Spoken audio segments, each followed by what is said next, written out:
तो दाब जो है हम दाब के बारे में हम पूरा पढ़ लिए थे, ठीक है। अब हम पढ़ेंगे पलवन के बारे में। पलवन क्या होता है कि पलवन का मतलब होता है तैरना, ठीक है। तो किसी भी चीज का पानी के ऊपर या किसी लिक्विड द्रव्य सतह के ऊपर जो तैरता है उसी को हम पलवन कहते हैं, ठीक। तो पलवन में घनत्व का बहुत ही बड़ा योगदान होता है। किसी भी चीज का घनत्व जो होता है वो यदि हटाए गए उस द्रव्य के घनत्व से कम होता है, ठीक, तब वो तैरता है। यदि घनत्व उसका ज्यादा, डेंसिटी ज्यादा होता है तो उस स्थिति में डूब जाता है। तो कहता है पलवन क्या होता है, तो उसका डिफिनेशन है किसी वस्तु का किसी द्रव्य की सतह पे तैरना पलवन कहलाता है। किसी वस्तु का किसी भी द्रव्य के सतह पे तैरना क्या है, पलवन कहलाता है। पलवन वस्तु के भार और द्रव्य के उत्क्षेप पर निर्भर करता है।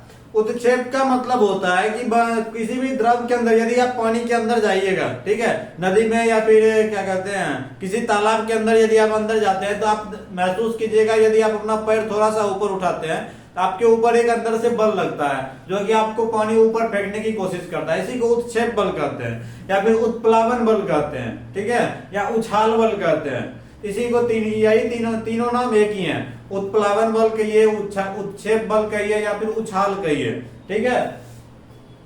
रहता है उसी को इंग्लिश में अपथ्रस्ट कहते हैं। अपथ्रस्ट क्या होता है, जब कोई वस्तु किसी द्रव में डुबाई जाती है, जब कोई भी वस्तु किसी द्रव के अंदर डुबाया जाता है तो द्रव जो है उस वस्तु के ऊपर एक बल लगाता है, एक बल लगाता है, उसे उत्क्षेप या उछाल बल कहते हैं। उसी बल को हम उत्क्षेप बल या उछाल बल कहते हैं जो बल द्रव के द्वारा वस्तु पर लगाया जाता है। यह उछाल बल वस्तु द्वारा हटाए गए भार के बराबर होता है। यह जो उछाल बल है ये वस्तु के द्वारा जो पानी या फिर द्रव्य को हटाया गया है, ठीक है। जब हम द्रव के अंदर किसी द्रव के अंदर कोई वस्तु को डालते हैं, ठीक है, तो जितना पानी को अपने जगह से स्थापित करता है, हटाता है, वो उसी के भार के बराबर होता है। उस पानी का जितना भार था उसके बराबर होता है। किसका? उछाल बल। उत्क्षेप बल के कारण ही पानी में डूबी वस्तु का भार कम प्रतीत होता है। जब पानी के अंदर कोई आदमी खड़ा है तो उसको हम आसानी से एक हाथ से भी उठा सकते हैं जब तक वो पानी के अंदर है, ठीक है। पानी के अंदर कोई भी भारी सामान हो वो आपको हल्का महसूस होता है उठाने में। किस कारण? उत्क्षेप बल के कारण। उत्क्षेप बल के कारण ही पानी के अंदर जो भी डूबा हुआ सामान है वो हमको उठाने में हल्का महसूस होता है, ठीक। अब घनत्व के बाद, घनत्व क्या होता है? तो घनत्व का मतलब होता है जो किसी भी वस्तु में उसका जो पार्टिकल है कितना नजदीक जुड़ा हुआ है, ठीक है। जैसे कोई भी ठोस पदार्थ है उसका घनत्व ज्यादा होता है, वो ज्यादा क्लोजली पैक होता है। क्लोजली पैक का मतलब उसका सघन होता है डेंसिटी, ठीक। एक पार्टिकल दूसरे पार्टिकल से बहुत ही नजदीक में जुटा होता है। वहीं पर यदि हम पानी द्रव्य का बात करेंगे उसका घनत्व कुछ कम होता है ठोस के मुकाबला में, ठीक है।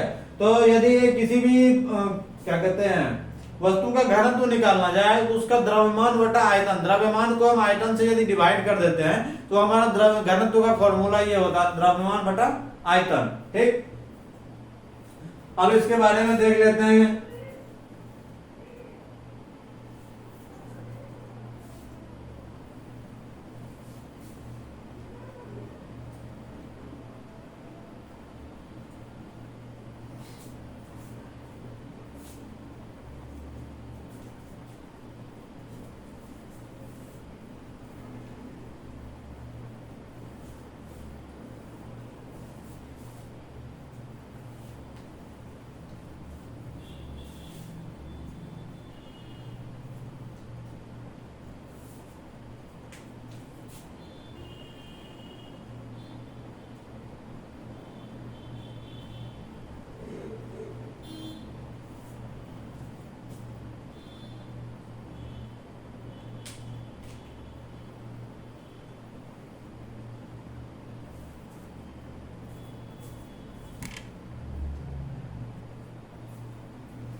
अब यहाँ से हम घनत्व देख लेते हैं। घनत्व क्या होता है? किसी पदार्थ के में उसके कण और इसकी में कितनी सघनता से जुड़ा हुआ है यह उसका घनत्व कहलाता है।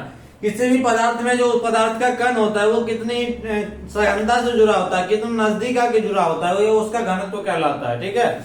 जो कि जैसे कि पानी में जो लिक्विड जो भी सब्सटेंस होता है उसका जो घनत्व होता है, उसका जो पार्टिकल होता है वो थोड़ा दूर दूर रहता है। गैस का पार्टिकल और ज्यादा दूर होता है, जो भी ठोस पदार्थ है उसका पार्टिकल ज्यादा नजदीक होता है, ठीक। तो घनत्व का जो फॉर्मूला है वो है द्रव्यमान बटा आयतन। घनत्व का फॉर्मूला क्या हो जाता है, द्रव्यमान बटा आयतन हो जाता है। ठीक, घनत्व का SI मात्रा केजी मीटर पर सेकेंड होता है। अब उस घनत्व के बाद आ जाता है अपेक्षिक घनत्व। क्या है अपेक्षिक घनत्व का मतलब होता है रिलेटिव डेंसिटी। किसी पदार्थ का अपेक्षिक घनत्व उस पदार्थ का घनत्व और 4 डिग्री सेल्सियस पर पानी के घनत्व का अनुपात है। तो किसी पदार्थ का यदि हमको रिलेटिव डेंसिटी अपेक्षिक घनत्व निकालना है तो क्या करेंगे, तो पहले देखेंगे उस पदार्थ का घनत्व कितना है। ठीक, मान लीजिए किसी पदार्थ का घनत्व है x, ठीक है, और तब देखेंगे 4 डिग्री सेल्सियस पे पानी का घनत्व कितना है। तो 4 डिग्री सेल्सियस पे यदि पानी का घनत्व y है, ठीक है, तो ये जो x बाय y करेंगे यही हमारा क्या निकलेगा, अपेक्षिक घनत्व निकलेगा। समझ में आ गया। अपेक्षिक घनत्व क्या होगा, तो अपेक्षिक घनत्व वो होगा कि किसी पदार्थ का घनत्व 4 डिग्री सेल्सियस पे पानी का घनत्व, दोनों का जो अनुपात होगा उसी को हम क्या कहेंगे, अपेक्षिक घनत्व कहेंगे। अब घनत्व से संबंधित भी सिद्धांत किसने दिया, जैसे कि दाब का संबंधित सिद्धांत दिया था किसने, पास्कल ने दिया था। ठीक है, उसी तरह से घनत्व का संबंधित सिद्धांत जो है वो दिए हैं किसने, आर्किमिडीज ने। ठीक है, तो आर्किमिडीज के द्वारा सिद्धांत दिया गया था पलवन से या फिर घनत्व से रिलेटेड कहिए। जब कोई वस्तु किसी द्रव्य में अंशतः या पूर्णतः डूबती है, जब कोई वस्तु को हम द्रव्य में हम डुबाते हैं अंशतः या फिर पूर्णतः, ठीक है, तो क्या होता है अपने भार के बराबर वो कुछ ना कुछ द्रव को विस्थापित करता है। ठीक, तो विस्थापित जो करता है उसके भार में एक कमी या प्रत्यक्ष कमी महसूस आती है।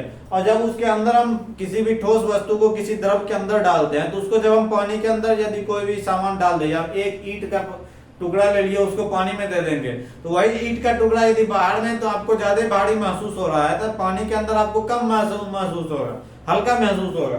तो वही कहता है जब पानी के अंदर वो जाता है या फिर किसी लिक्विड के अंदर जाता है तो वो हमको हल्का महसूस होता है।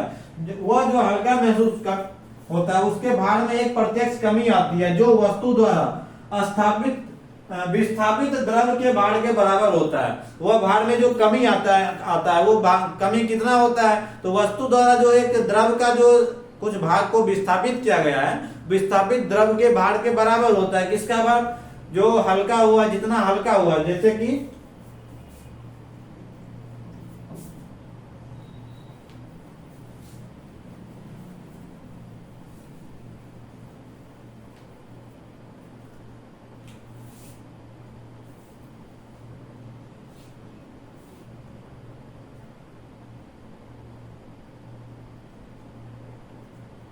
जैसे मान लीजिए ये एक तालाब है या फिर पानी का कोई सरोवर है, ठीक, उसके अंदर ये हम छोटा सा ईंट का टुकड़ा डालते हैं।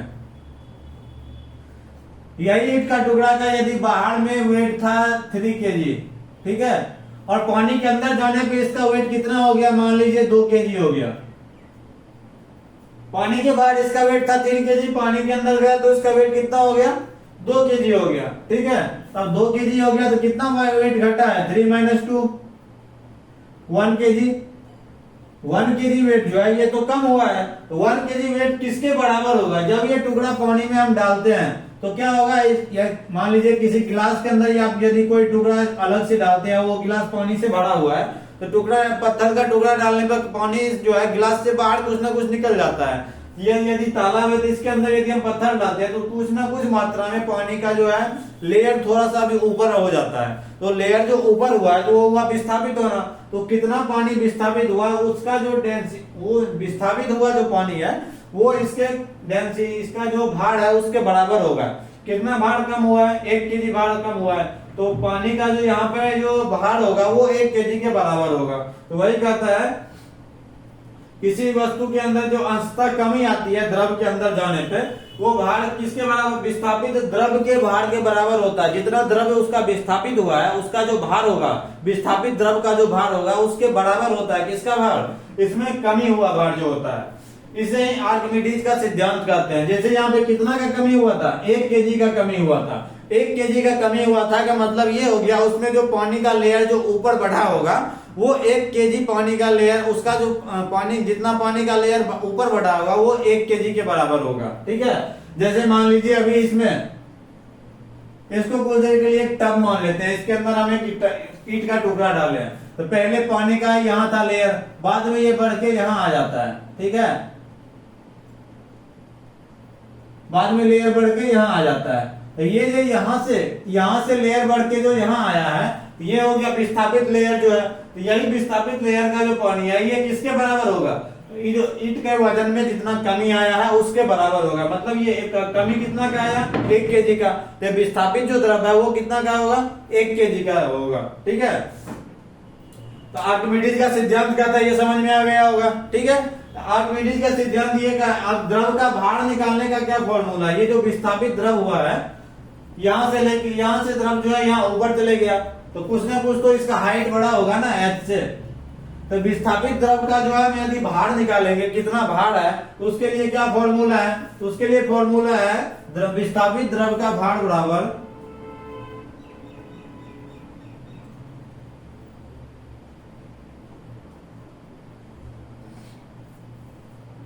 V multiply D multiply G। G क्या हो गया? G यहाँ पे हो गया गुरुत्वीय त्वरण। ठीक है, B हो गया, B क्या हो गया? वॉल्यूम हो गया। ठीक है, और किसका? द्रव्य का। B यहाँ पे द्रव का वॉल्यूम हो गया, D यहाँ पे द्रव का डेंसिटी हो गया, घनत्व हो गया, B आयतन हो गया, और G क्या हो गया? त्वरण हो गया, गुरुत्वीय त्वरण हो गया। ठीक है, तो V इक्वल टू हो जाएगा वॉल्यूम, यहाँ पे इसको लिखेंगे D से डेंसिटी, G से ग्रेविटेशनल फोर्स,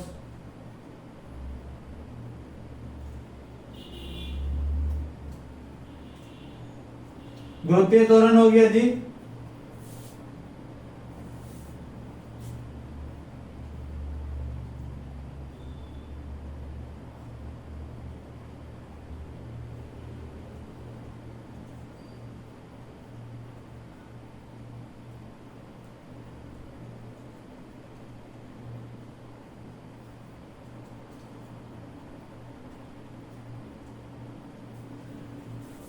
तो यहाँ पर बी डी और जी क्या है ये भी समझ में आ गया होगा। ठीक है, तो यहां तक तो इसको पहले लिख लीजिए, इसके बाद फिर से दोबारा लिखते हैं।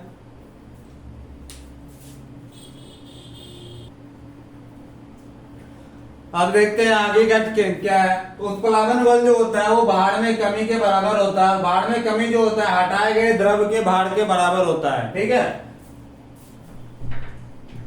उत्प्लावन बल जो होता है किसी का, वो किसके बराबर होता है? भार में जो कमी हुआ है। किसके भार में कमी हुआ है? जो सामान हम पानी के अंदर डाले हैं, जो भी ठोस को हम पानी के अंदर डाले हैं, हटाए गए उसमें जो हटाए गया द्रव का भार है, जो पानी हमारा हटा है उसका जो भार है उसके बराबर हो जाता है।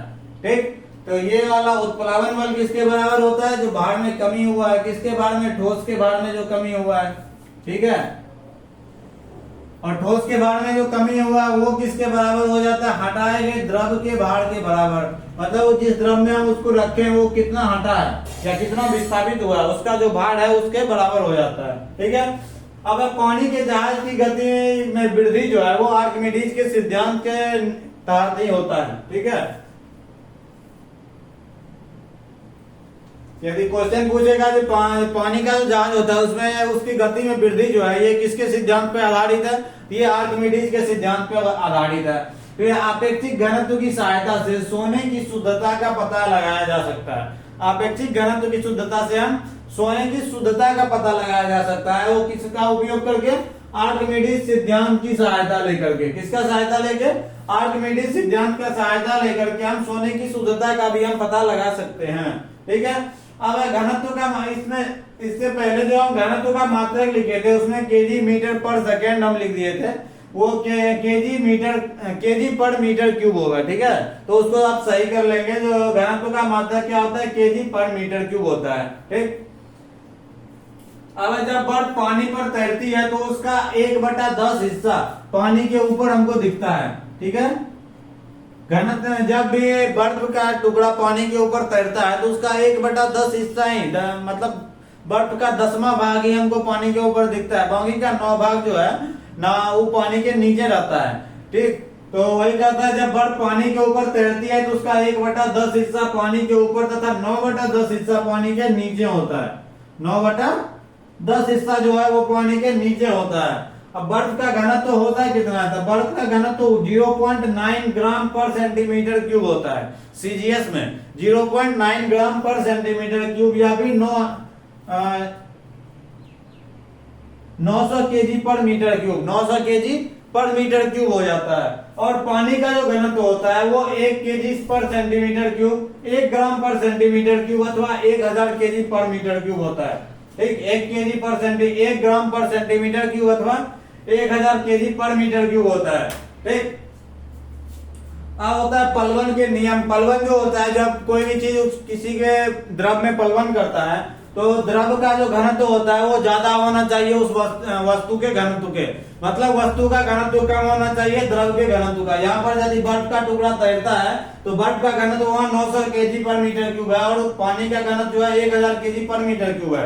पानी का घनत्व ज्यादा है जबकि बर्फ का घनत्व कम होता है। उसी तरह द्रव के अंदर जब कोई वस्तु तैरता है तो उसका क्या नियम है और कब कब वो तैरता है। ठीक, तो पहला क्या है, जो डूबेगा कब और तैरेगा कब और कब उस पर तैरता हुआ आपको दिख जाएगा। ठीक,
पहला है, अगर वस्तु का घनत्व जो है द्रव के घनत्व से कम होगा तो क्या होगा, वो द्रव के सतह पे आपको ऊपर में तैरता हुआ दिख जाएगा। जैसे कि कोई फोम का टुकड़ा जो होता है, ठीक है, यदि आप फोम के टुकड़े को उस पर फेंकिए या प्लास्टिक का छोटा टुकड़ा फेंकिए तो पानी के सतह पे आपको पूरा रखा हुआ मिलेगा।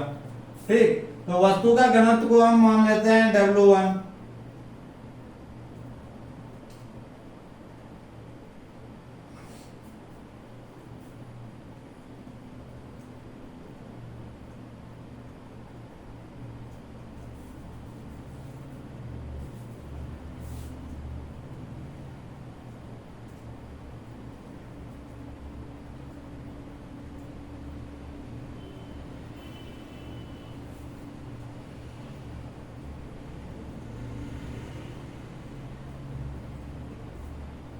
यहाँ पर वस्तु का घनत्व यदि किससे कम हो जाए, द्रव के घनत्व से यदि कम रहेगा तो वस्तु D2 हो गया और द्रव ये हो गया D1। द्रव में हम L लगा देते हैं लिक्विड और यहाँ पे हम दे देते हैं वस्तु में सबस्टांस S।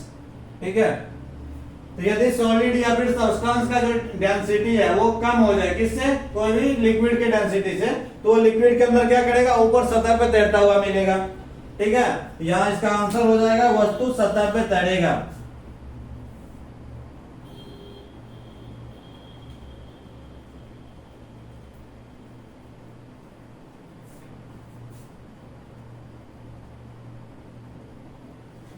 इस स्थिति में क्या हो जाएगा, वस्तु द्रव के सतह पे तैरता हुआ मिलेगा। अब दूसरा कंडीशन क्या होगा, यदि ये बड़ा हो जाए और ये छोटा हो जाए।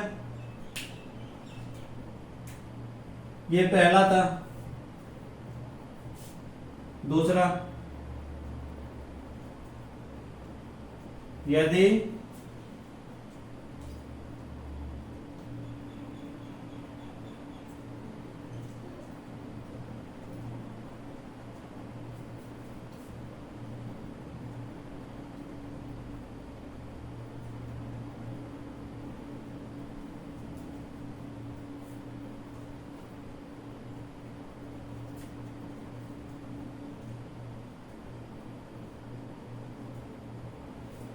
यदि द्रव का घनत्व क्या हो जाए, वस्तु के घनत्व से कम हो जाए। ठीक है, तो उस कंडीशन में क्या होगा, जैसे लोहा का घनत्व जो होता है वो पानी के घनत्व से कम हो जाता है। लोहा का छोटा टुकड़ा ले ले, उसका घनत्व जो है पानी के घनत्व से कम हो जाता है। उसको जैसे ही डालते हैं तो वो पानी में नीचे जाके डूब जाता है। तो इस स्थिति में क्या होगा, वो वस्तु डूब जाएगी।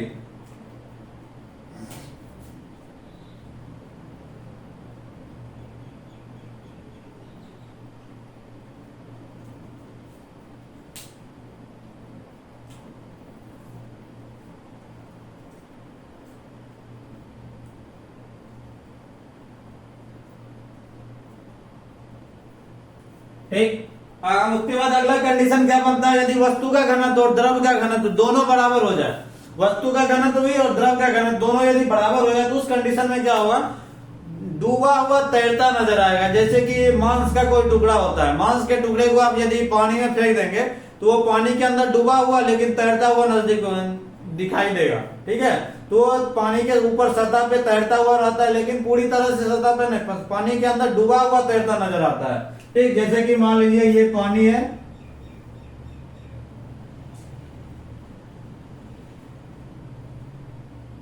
तो यदि आप मांस के टुकड़े को पानी के अंदर फेंकेंगे तो ये यहां से ऊपर नहीं होगा, वो कहां पे रहेगा, इससे यहां से नीचे ऐसे डूबा हुआ तैरता दिखेगा आपको, मतलब ऊपर से डूबा हुआ तैरता नजर आएगा। ये कब होता है, जब पानी का घनत्व और कोई भी वस्तु का घनत्व बराबर हो जाए, पानी का घनत्व और वस्तु का घनत्व दोनों बराबर हो जाए तो डूबा हुआ तैरता नजर में आता है, प्रतीत होता है, ठीक।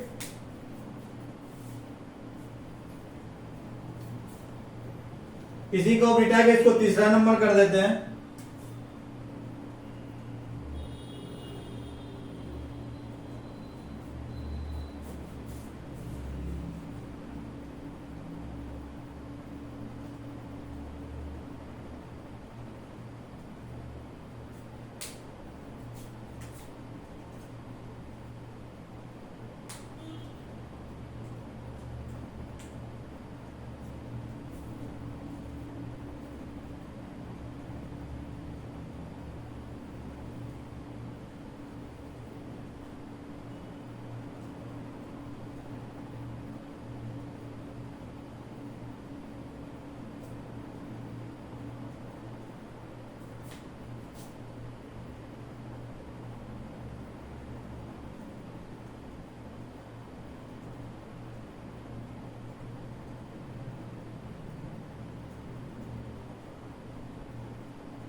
एग्जाम्पल में हो गया मांस का टुकड़ा, मांस का टुकड़ा यदि हम पानी में फेंक देते हैं तो वो ऊपर में, पानी के ऊपर में ही डूबा हुआ और तैरता नजर आता है हमको, ठीक है। तो अब ये क्या, यहाँ तक तो आपको समझ में आ गया होगा, ठीक। अब दूसरा होता है, यदि किसी कोई बड़ा हिमखंड का टुकड़ा या वो टूट के निकलता है समुद्र के अंदर, तो वो क्या होता है, नीचे से पिघलता है। आपसे क्वेश्चन पूछेगा कि हिमखंड का टुकड़ा जब समुद्र के अंदर रहता है तो वो नीचे से पिघलता है, उसका क्या कारण है, ठीक। तो हिमखंड का टुकड़ा है नीचे से पिघलता है, इसका ये कारण होता है कि अभी आपको बताए थे कि ज्यादा कुछ ठोस पदार्थ ऐसा होता है जिस पर यदि जिसको जो पिघलने के बाद यदि अपना आयतन को कम कर लेता है तो उस पर यदि दाब लगता है ठोस अवस्था में तो उसका गलनांक जो होता है वो घट जाता है। तो जब हम हिमखंड का टुकड़ा को देखेंगे तो उसका कितना भाग नीचे रहता है, 1/9 भाग नीचे रहता है, ठीक। 9/10 भाग, 9/10 भाग जो होता है हिमखंड का,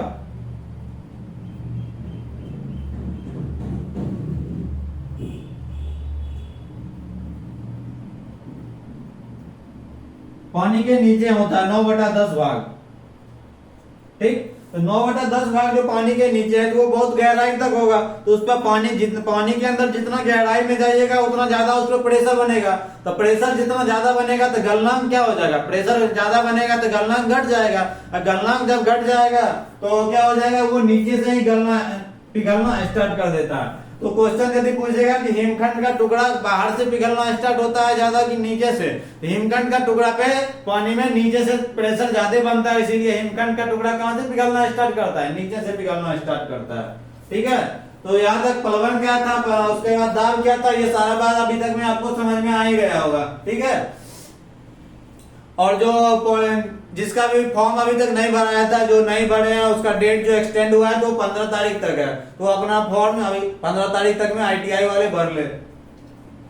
तो अभी तक यहाँ तक का लेक्चर में ये टाइम थोड़ा लंबा हो गया, लगभग 20 मिनट के आसपास का लेक्चर हो गया है।